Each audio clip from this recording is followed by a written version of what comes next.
যারা আমার ডলার, আমার রিয়াল, আমার পাউন্ড নিয়ে বিদেশে চলে গিয়েছে, তারা বিদেশে কিন্তু কারো বাসায় থাকে না, তারা বিদেশে ভিক্ষা করে না, তারা বিদেশে 5 স্টার হোটেলে থাকে। আর হাসিনা ঠিক মতোই 28টি সুটকেস নিয়ে ভারতে মোদির কাছে আশ্রয় নিয়েছে।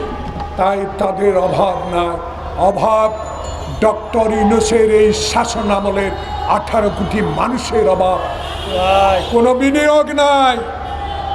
গার্মেন্ট সেক্টর অস্থিতিশীল করে তুলেছে। প্রিয় সাংবাদিক বন্ধুগণ, আমার ছোট্ট একটা কারখানা ছিল, 16 বছর বন্ধ করে দিয়েছে।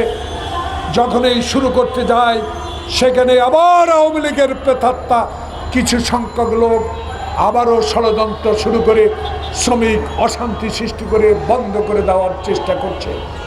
তাই এই সরকারকে অস্থিতিশীল করে তো তুলবেই, কারণ তাদের টাকার অভাব নাই, তাদের কাছে অস্ত্রের অভাব নাই, তাদেরকে ঢাকা শহরে লুকিয়ে রাখার মতো লোকেরও অভাব নাই। যারা বাংলাদেশে ফ্যাসিস্ট হাসিনার আপনজন হিসাবে কাজ করে বাংলাদেশে নিরীহ মানুষকে হত্যা করেছে, তাদেরকে গ্রেপ্তার করুন এবং একটা উদাহরণ সৃষ্টি করুন। বিচার অবশ্যই হবে, আজ হোক কাল হোক। সেদিন মনে পড়ে এরশাদের বিচার কে করেছে? বিএনপি ক্ষমতার আমলে এরশাদকে মুক্ত করেছে শেখ হাসিনা। তাই আমরা দৃঢ় চিত্তে বলতে চাই, আমরা বিচারের পক্ষে।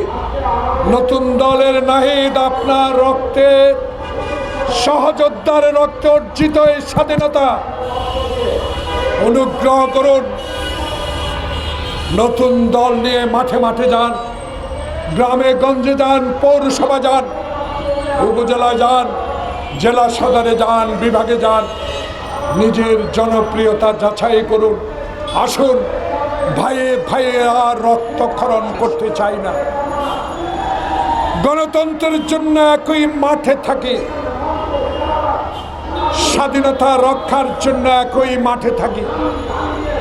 মত ভিন্ন হতে পারে, কিন্তু লক্ষ্য এক, 18 কোটি মানুষ, লক্ষ্য এক গণতন্ত্র, লক্ষ্য এক আমার ভোটে সংসদ হবে, সেই ভোটে সংখ্যাগরিষ্ঠতা সরকার গঠন করবে।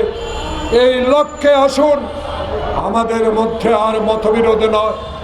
আমরা যেন আর কারো কেউ সমালোচনা না করি, আমরা যেন আর এমন একটি বিষয়ে মতৈক্য না করি, যে মতানৈক্য না করি। সংসদ নির্বাচন